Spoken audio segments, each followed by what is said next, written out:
হয়েছে? নমস্কার। আজকে যে ধূপটা বানাচ্ছি আমি, এটা হচ্ছে চন্দন। চন্দনের সেন্ট দিয়ে বানাচ্ছি। ন্যানো চন্দন, সবজি কেমিক্যালের ন্যানো চন্দন। এই সেন্টটা দিয়ে আমি এই চন্দনের জিপারের মধ্যে ভরবো 100 গ্রাম করে। 100 গ্রাম কাটি দেবো।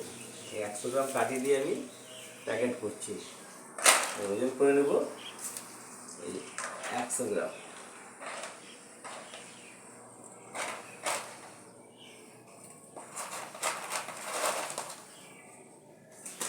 100 গ্রামের এটা জিপারের প্যাকেট আছে।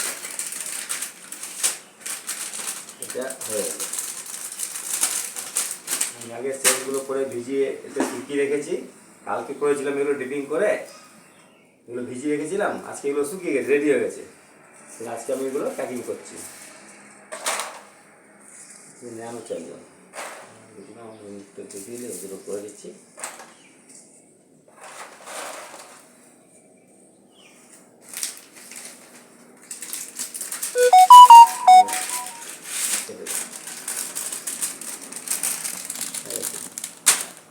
খেতে দিল তা